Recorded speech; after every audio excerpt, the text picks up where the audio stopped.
Hi, everyone. Good morning. So this morning it was a little rough getting on, so I am trying to adjust this. I thought I had set it up correctly this morning, but apparently I didn't. So I'm learning. I got it right the first time, and this time I don't know what I did, so I'll have to go back and play a little bit more with that. Yep. Okay, so I'm getting myself set up so I can see everybody's questions and comments. I literally have my computer and my phone up, trying to do a lot at once. Since we did lose a little bit of time, I'd probably tack on like a minute or two at the end just to make it up and make sure that I give this situation the attention it needs. So I see we have about 7 viewers on right now. We'll start in just a minute. Good morning to everybody. I like seeing all the comments come in. Yep. And I have coffee. Make sure you have your coffee or tea or whatever you drink in the morning. I actually have coffee for my coffee. I have a backup one sitting right there. Whew. So we'll give it just another minute or so and then we'll get started. I was hoping that this 10 o'clock schedule was better. Somebody had messaged and said 9 or 9:30 was a little early, so we pushed it a little bit. I saw that some people have events set for 2 or 3 in the afternoon on Saturdays, so I kind of wanted to take advantage of the mornings.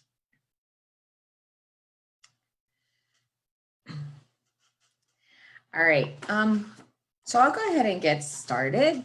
Again, I'm Deanna Fierro, and I'm your school board candidate for the 4th District for Richmond Public Schools. And this is our second cafe or cafecito where I take some questions, but I also talk about some of the issues that are happening right now in Richmond Public Schools and where do I see my campaign stand on certain issues. Now, since I am still in the process of campaigning, I don't want anybody to to assume that I'm making these decisions all on my own. This is not how I believe that governance should be done. And that's not how I believe that representation of a district should be done. It should be done in a collaborative effort. So I'm, with certain topics that I'm very familiar with, I might take a little bit of the lead on and kind of voice my opinion on that. But on other topics that are new, or maybe I don't have a lot of information on, I'm reaching out to the community. I'm trying to reach out to experts in the subjects. And I'm doing my own research and my own, finding facts and to develop a more informed decision on an opinion.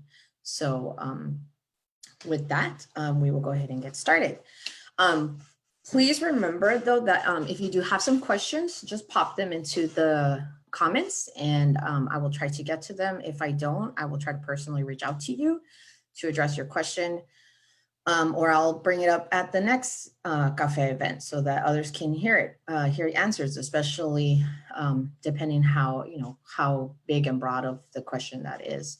So with that, the first question I'd actually like to talk about is a question that an individual from another Facebook group that supports Richmond Public Schools had put out earlier in the week for new candidates, new individuals who are trying to get on the school board. And that was a question about the agenda. And so the agenda dissemination process and how Richmond Public Schools is getting information out to families and community members about what's going to be on the agenda and what are all the documents that go with the agenda.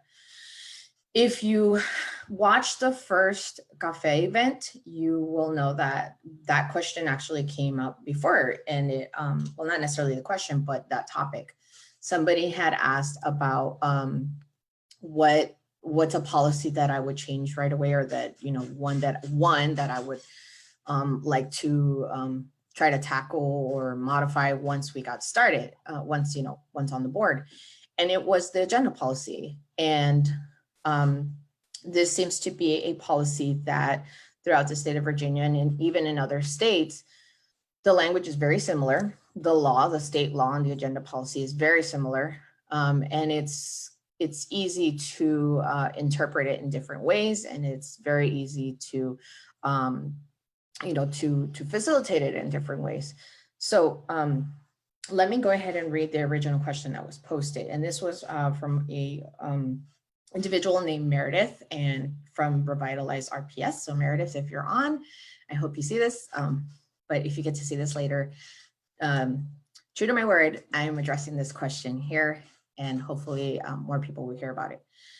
So the question is, we have seen the current school board often proceed with voting when they have not had an opportunity to fully vet documentation on agenda items, either because the data is not provided by the administration or because documentation is provided at the 11th hour, or either due to documents uploaded to board docs. And we'll talk about board docs in a minute.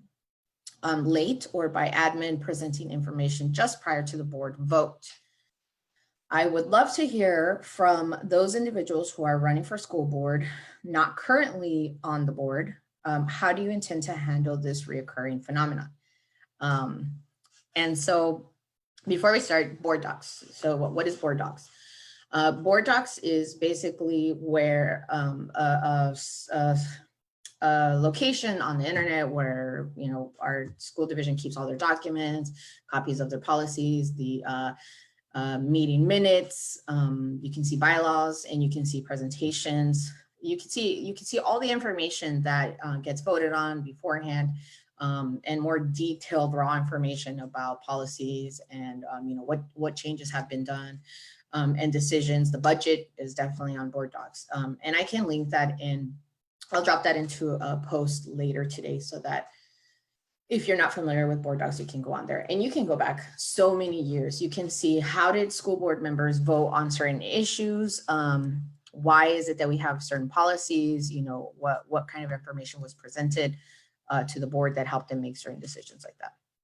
So the concern is that the agenda seems to go up for public review sooner than the documents that go with the presentation. So for example, let's say that I want to put some money into revitalizing or renovating one of our playgrounds. And this is just a hypothetical example. Okay, so between the superintendent and the chair, the agenda is supposed to be developed prior to the meeting. So we would, I would send this out to the superintendent, the chair, and to the other board members and say, hey, this is something they would like to talk about. And it can even be something the administration team puts up, like the curriculum or the course selections, or like we see right now, the student code of conduct. So this item gets put on the agenda. Now, if I have a presentation to go with that, if I have a PowerPoint, if I have a budget that goes with it to explain, this is how much equipment we need, and this is the timeline for it. Anything that goes with my presentation, or the whoever's presenting, you would expect, is also uploaded to board docs at the same time, so that the public can review the information, and so that all of the board members can review the information and make a more informed decision, whether or not they want to approve this action item. What seems to be the problem is that the agenda may go up, but the documents don't tend to go up until the day of the school board meeting. And too often, sometimes that day is the same day that there's supposed to be a vote on that item. So overall, I believe that if we as a board have not seen the documents, we haven't even had a chance to do our own review of the information and to verify, the numbers, or to ask questions, or to develop questions that we're going to ask for discussion during the board vote, then this is bad governance. That there's no other way to define that. That is bad governance. Making an uninformed vote is no good. It is no good, because then later, when we see something fail, when we see an action fail, or we see something turn out not the way we wanted it or expect it to be, it falls on us for not having done our homework. So what can we do? What can we do? Well, we have to, as a board, one, break down the actual law that Virginia has for agenda preparation for school boards.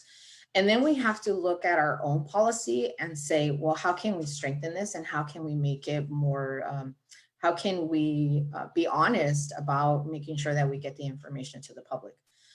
So real quickly, I will actually link in the law itself from the state for those of you that want to see it. So I'll do this just so that if you want to follow along, you can read it as well. Let me see if I can get this without putting my volume up. And in the law, you'll see that there is a about days, like how many days in advance should the agenda actually go out. So I hope everybody can see that. And there is a slight delay. So I literally just posted it, but it might take a minute or two for you to see it. And I see it now come up. Okay. So this is a Virginia law about agendas. And on there is, we see the date. It says, agenda should be disseminated 3 working days prior to the meeting. Now, when you keep reading, there's also some words about agenda packet. An agenda packet means all the documents that go with the agenda. And so this is where we tend to fail. And this is where other localities have struggled as well. I believe that the agenda packet should be going out 3 days prior as well. And I can tell you this is one reason. If you keep reading into the law from Virginia, there is also a statement that says individuals from the public can request notification of the meetings on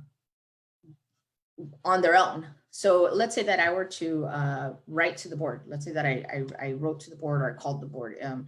Well, I have to do it in writing. So I write to the board and I say, hey, for these reasons, I cannot access your agenda online. I can't get to the building to pick up a copy of the agenda ahead of time. Can you please mail this to me? It could even be for reasons, and this law was actually probably put in because of reasons for individuals with disabilities. So at that request, you would then mail the information to this individual, or you would email it, whatever form you find you get to an agreement to say that this is how you're going to disseminate the agenda and the agenda packet ahead of time. All right. So the problem is that you could technically be violating this person's rights if you were to send them only the agenda and not the packet on time, because the law itself also says that anything else, any documents should be presented to the public at the same time as the board. So if we're not doing that, then we're not really abiding by the law. We're putting ourselves in a vulnerable position for somebody to bring that up and to challenge us to see if we're following the law. So this is a scary thing. But not just that. I mean, how are we going to be an effective board if we don't have the agenda items ahead of time? So in order to fix this, once on the board, I would continuously encourage other members of the board to work together with me to strengthen our current policy so that we have the language in there so that there is no misunderstanding to when we want documents. How soon should we be getting the documents, and what is included in that? Are we going to only ask for the agenda and be okay with receiving the documents later? No, obviously we're not. So then we need to have the language that says we will be getting the agenda and all of the agenda items. And so all of the agenda packet at the same time. And that can be 3 days prior. Now, we're in a situation where we're barely meeting that minimum. That's 3 days prior. But the law also says 3 working days. So the agenda should really be up by Wednesday. That's 3 working days prior to the day of the meeting. We're not doing that. Sometimes we're not putting anything up until close to Thursday or Friday. So we need to make sure that we are doing it 3 working days all the time consistently. And then we need to develop a policy, our own board policy that says, and the agenda packet 3 days prior. Now, some people might not think that this is a good thing, because when you do that and you say, okay, we're gonna do a policy that says we get everything 3 days prior, all the documents, then we have to also consider the fact that we were agreeing to not adding anything else to the agenda at the last minute. So if we are okay with that and somebody does come out at the very end and say, you know what, I want to put this on the agenda now. Well, by our policy, we would have to say, no, you're going to have to wait until the next meeting. It's going to have to move. So this needs to be done in collaboration with other school board members. This needs to be demanded from our community. So we need people who are commenting regularly and consistently. And then it needs to be written in our policy. And finally, we have to have clear disciplinary actions outlined for when the policy is not being followed, and by who and why, and what are we going to do to make sure that this violation of our policy does not continue. Now that's a hard conversation because now we're talking about who is responsible for disseminating the agenda and all the agenda items. Like I said before, it is the responsibility of the superintendent and the chair to develop the agenda with communication with other board members and their administrative team. But would it then be them for would they be responsible for not having a agenda and agenda items available to everybody? Or would it be the clerk? Very unlikely, but we need to, as a board, decide all of those details and strengthen our policy. So you can take my response for this question as a very preliminary answer, because again, like I said, and even in my policy, these kind of decisions are not done solely by one person. These need to be done in a collaborative effort. There needs to be agreement. There needs to be a consensus of why this is urgent and why this needs to be addressed. So I hope that answered it. I could talk about policy all day long. Let me get some coffee here. I see we have more viewers. Again, good morning. Thank you to everybody. I just want to remind you, if you have not signed up for the newsletter, for the campaign newsletter, please visit the website, deannafierro.com, visit the campaign website, read my platform, read a little bit about myself if you don't, if you're not familiar with me and we haven't had a chance to talk to each other. And then sign up for the newsletter. And the newsletter, I try to get it out once a week to share it with individuals. And the other thing is, if you live in the 4th district and you'd like a yard sign, please sign up for a yard sign and I'll get it out to you. And we do need more volunteers. Yes, I see that Rob Lee from the neighborhood from the 4th said that it would be an amendment. Yes, that's the thing. We would need to see to make sure that we're aligned with the state's law to strengthen our own policy. And that's the thing, is that it's not very aligned and it's not very detailed, and we don't have it defined very well in our own school policy. So as a board, we would have to do that. Yep. I had some other ideas of things that I wanted to talk about, but if anybody who is on right now has any other questions, I am open to taking them. Let me see what I have listed for today. So I do for just a little bit. We are going to end at 10:30. These are short because I don't want to take up all of your morning, but I do quickly want to talk about 2 other topics, and that's the reopening scenarios that we are waiting to hear from the superintendent and his administrative team. If you've already heard, there are 4 scenarios that are proposed. The first one, if I read these correctly, the first one is that some students would go in the morning, some students would go in the afternoon, and in between there would be cleaning. Hi, Meredith. I see you there. I just answered your question. And then a second scenario would be that students would go every other day and no students on Friday. So this would only be 4 days out of the week. And on Friday, teachers would be prepping for the next week, and there would be more cleaning done. And then the third scenario would be every other day, all the way up until Saturday. And so far from the survey that has gone out, that's the first people that have filled in the survey, that seems to be the one that they're not excited about, the Saturday. And the last scenario would be every other week. So that would be one group goes the first week, another group goes the next week. So with this issue, one of the things that I am going to write to the board for our next public comment is to ask for more raw data of the survey and to consider other options besides the survey. I feel that the survey is getting treated as if though we are doing an experiment of like, let's put out the survey and we'll just get a random sample and then we'll use that as our decision, our data for our decision making. And so this is not how we should be treating our survey. We are not conducting an experiment. We are trying to do community engagement and we are trying to do, outreach. So we should be looking at,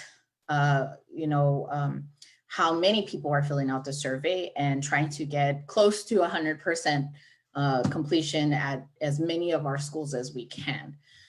So what I would like to ask for from the school board is that they request for raw data of the survey, because if you look at the survey, if you've gone online on rvaschools.net, you'll see that it lists all of the schools. So a family can pick all of the schools where their students attend. And then they have the questions. Well, what I would like to see is how many families from each of the schools so far have been able to answer the survey. I don't want to hear, well, the majority of the people. Well, is that a majority that lives in the 1st district? Is that a majority that lives in the 5th district? Or is that a majority that lives in our district or the 9th or the 8th? I want to see the majority of each district getting an opportunity to fill out the survey so that we're being genuine to listening to their concerns and that we are truly allowing everybody to participate in the decision-making process of reopening. So again, the survey is not the random sample experimental survey. No, this is not what it is. And then we also have to think about the fact that the survey is not working for some individuals. There are still some families who are not in the habit of going onto RVA schools to fill out the survey. There are families that even despite the interpretation is not enough because guess what? Not all our families even speak Spanish, English or Spanish. They speak indigenous language. That's the thing we have here in Richmond Public Schools. And even some of them that do speak Spanish don't read Spanish. So this is another issue. I think even for families that have students with exceptional education needs, for some families, that is a full-time job. That's a whole job, taking care of a child that has some special needs, and to say, hey, we need you to log on, to stop what you're doing and log on and fill out this survey and do all this research on your own and read these long documents and presentations about the survey. I don't think that this is fair to families that have a lot on their plate. So I think we need to do a better job in trying to reach our families and trying to make sure that we are reaching as many of our families in each of the districts. The other thing I would like to see is a fine detailed scenario plans. That means, what are the line items? What are the costs going to be for each one of the actions? All of those. What are we going to do as far as community outreach to partner with daycare services, with after school services, with any kind of childcare services to make sure that families that are on an alternative track, the alternating days, have the support that they need to make sure they can still go to work and still have their children in a safe place. So we need to be talking to community partners for childcare options. I don't know if you knew this, but the June 29th meeting that the school board had scheduled on their calendar on our website actually says that was supposed to be an education compact meeting. And so that's the meeting where, the city council members and the school board members talk about what's going on in education and what can we do. That is now listed on board docs, though, as a special COVID-19 scenario planning meeting. Well, I think somewhere along the lines, we're still going to have a conversation with our city officials to make sure that they can help us provide our families the social services and the childcare options that our families are going to need once we figure out what our scenario is going to be and how we're going to go back. The last one that I want to make sure I touch, because I don't want anybody to think that I'm avoiding it, is the SRO officers. And that's the school resource officers. And so before I put out any formal opinion about this, because I have my experiences, but it's not about my experiences, that's part of the input in making decisions like that. but it shouldn't be defined just on what I feel feels good to me. So right now, to develop a well thought out opinion about the SRO officers, I am doing basically like a listening tour. I'm trying to get into as many meetings that are happening in the community about the conversation and about the topic. Peter Paul RVA had one community meeting that they hosted this week. There's going to be another one on the 24th of this month.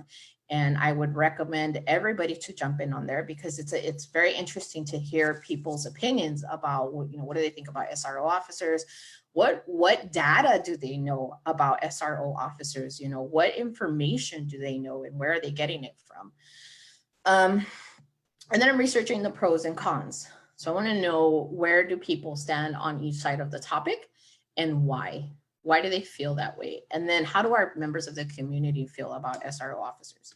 Earlier this week, for those of you in the 4th district, I even had a conversation with our city council representative, Kristen Larson. And I called her just to, get an idea of, had she heard anything from the community about SRO officers? That's something that you're supposed to do. You're supposed to talk to other members of the community because this affects us all, whether you have children in our schools or not. Schools belong to all of us. That's why they're public. And then what would we replace SRO officers with? I strongly believe in restorative justice practices. In my own personal experience as an educator, when I had issues with students that, for behavior, there was always some other reason why they were acting like that. Here's an example. When I walk into a school building, one of the things that I tend to look at, or I pay attention to is some of the graffiti, some of the things that children write in the bathrooms. And how, or some of the things that get broken, around the school. And I asked myself, what was going through this child's mind when they were in this restroom for this much time to write this graffiti, and what's the message? What's happening? I once saw somebody wrote in the restroom, and this was during a rezoning meeting. Somebody said, "You can do well and go far, just keep trying," or something. It was something like that. But I was like, this student that's a message of somebody who's looking for more. It's a message of somebody, who has hope of doing better and is wanting to share that. So, what is going on? Why is this happening? And why is this the way that our children are expressing themselves? There's deeper issues to to our students' behavior. So I very much believe in restorative justice because I believe that that's an opportunity for us to get to the root of issues, to the root of our feelings, and to give a safe place and space and time to communicate what we're feeling and what they're feeling. And even then after, if we do decide as a school division to remove SRO officers, I don't believe that that is going to the end all and be all of our problems or of issues that are happening in our school. We need to look further. We need to say, okay, well, now what? What does our security guard system look like? What kind of training are they receiving? Are we supporting them? Is it ongoing and is it effective? What kind of de-escalation training are we giving all of our employees? I mean, all of our employees. Anybody that interacts with any of our students or who is working in our schools should be receiving some sort of de-escalation training. And even between employees, what are the relationships looking like between employees? Some people say that there's a big bullying issue in Richmond Public Schools with certain employees. We need to address that. Why is that happening? What are the circumstances that is allowing that to happen? Okay, so I did see one more question and I'll try to answer it really quickly. Teacher autonomy, and then how can we get interpreters for language for other Spanish language? I'll answer the interpretation question quickly because that's a little bit faster. We do have grant money for interpretation services, and that's from, I believe, Title III, which goes for ELL services. And so under English language learners, interpretation funding that goes for interpretation and translating is not limited to Spanish. So when a family requests another language, we should be able and have to give them that service. For teacher autonomy, I will try to quickly answer that. We're over time, but I will try to just give a snippet of it, and then I'll address it in our next coffee again. Teacher autonomy. So the way I see teaching is that there are two parts that people do not always get to see, the public does not get to see. There is the part of when you are teaching, the presentation in itself, the facilitation of a lesson, the interaction and engagement with students. And so this is what your administrator gets to observe when they come in. But one of the things of teaching that we don't see, and we have not had a conversation enough about, and there's not even a lot of research about this yet, is the private planning that happens in teaching. And so this is what is happening in the teacher's thought process when they are selecting their learning activities, when they're selecting their materials, and what are they using to align and facilitate the, align with the curriculum and facilitate the standards in their lessons. And why are they making certain choices of certain materials or resources that they use? So this is there's the public side of teaching, and I believe that there is a private side of teaching. So teacher autonomy protects, and this is in my opinion, teacher autonomy protects the private side. It allows an educator to take ownership and of what they are going to give their students. And it allows an educator to really express their expertise in the content, in the subject, and in the practice of teaching. So we need to, as an administrative team, if you have a team in a school and even in the whole school division, we need to respect that space. And we can offer tools, but and if you want to give teacher improvement, you have to think of it of the private side. So you have to have conversations with teachers and ask them their rationale for why they chose certain activities or why they chose to facilitate a lesson a certain way. What tends to happen that threatens our teacher autonomy and what makes teachers sometimes feel very angry is that our approach to giving them instructional guidance is, you did this wrong and this is what you need to do to correct it. We never give teachers the opportunity to explain their rationale. We never give them the chance to tell us why they decided to do a lesson the way that they did. They don't even get an opportunity to show us that they truly know their students and that this is why they picked their assignments. I think for me, over the years, and when I was department chair for math in a middle school, one of our middle schools here in Richmond, I found myself more trying to give teachers more content material, like this will strengthen this, you know, this activity will strengthen your lesson, but guess what? It will prepare them for the next lesson in the grade level. So vertical alignment, that's something that I think is a good recommendation to start with. Vocabulary, you know, those kind of tend to be some of the things that you can strengthen, you can give deep professional development with. But for teacher autonomy, we have to find ways to give constructive criticism to educators, and we have to find ways to have conversations with educators about their teaching in a way that still protects and respects their private part of planning for teaching. So I hope that kind of answers that. All right, so with that, it's 10:35. We're 5 minutes over the mark, but I want to thank everybody for coming out again. We will have coffee again next month. The 18th is the date I'm kind of shooting for, so July 18th. If you have not already signed up for the newsletter, please do sign up for the newsletter. If you'd like to make a donation to the campaign, please consider making a donation. Everything helps. I can tell you right now, our campaign has about 40 donations that we've gotten, and we are funding our campaign by donations and a little bit of my teacher salary, but I want to thank everybody for that. And also, I would like to put a call to action for everybody. Please share with everybody how important school board elections are. I think right now, and especially this year, we're going to see a lot of information and a lot of advertising about the mayoral race, the presidential race, city council, And then at the very bottom of the list tends to come school board elections. But if you really want to see change in your community, right where you live in your neighborhood, it starts with your school board. So please help me spread the word. School board elections are important and everybody needs to participate. Thank you. I'm Deanna Fierro, your candidate for 4th District for school board for Richmond Public Schools. Have a good day.